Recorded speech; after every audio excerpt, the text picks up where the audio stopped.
All right, everybody. Coming to you from a very hot day in Krakow in the main square, and really hot. Sun is hitting me right, boom. But let's talk about Afghanistan. Two stories that I want to talk about. One is that the Taliban has formed a government, and two is that we have the Department of State, Secretary Blinken, making claims that they're getting people out of Afghanistan when they are not. They are actually prohibiting people from getting out of Afghanistan.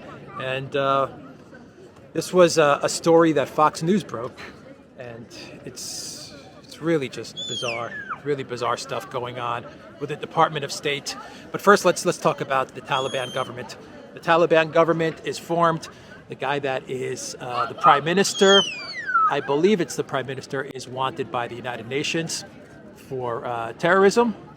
The guy that is the interior minister is wanted by the FBI for terrorism. The guy that was making all the news during the conflict, I forgot his name, Baradar, I believe is his name, or Baradarer, I don't know. Anyway, the guy that we saw on TV all the time during the, I guess you could call it the 11-day takeover of Afghanistan, he's the guy that ended up becoming deputy prime minister. So you have two people in the Taliban government that are on terrorist wanted lists. It would be something if they made the guy that was wanted by the FBI, instead of interior minister, they made him like foreign minister.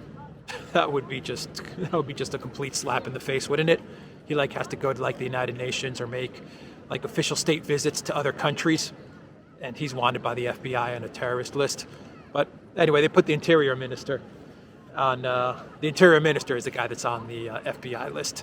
And the countries that actually were there when the government was formed is very telling as to which direction Afghanistan is going to lean towards, where the Taliban is going to lean towards as they begin to govern.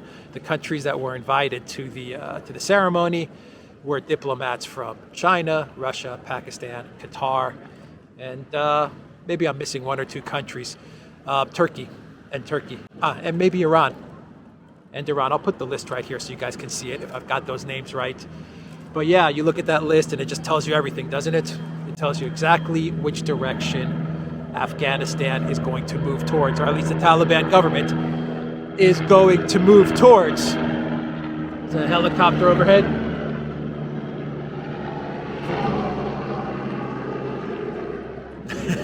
So that's a good segue to our second story, which is Secretary of State Blinken made claims that the Department of State were helping whatever remaining Americans were stuck in Afghanistan get out.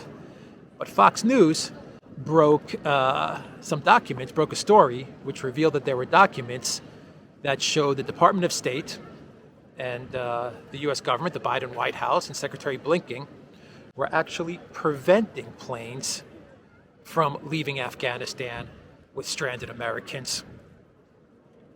How about that? What does that tell you about what the hell is going on? To me, that tells me that the Biden White House wants to cut whatever people were in Afghanistan loose.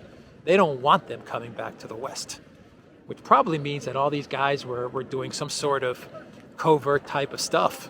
Contractors, covert activity type of things, narcotics maybe, who knows? Who knows what these people were up to? But the Department of State and the Biden White House, they don't want them coming back to the U.S. The planes that are taking off from Afghanistan that have stranded Americans in them have actually been ordered to not fly to the U.S., to not land in airports that the U.S. has designated. The only airport that has actually taken them is the airports in Saudi Arabia. Every other airport has been notified not to take these flights, not to let these flights land.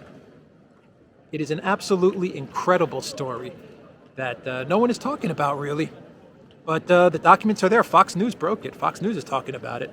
Of course, the media that's friendly to Biden is not. To the Biden White House, of course, they're not touching this story. But to me, it's very revealing.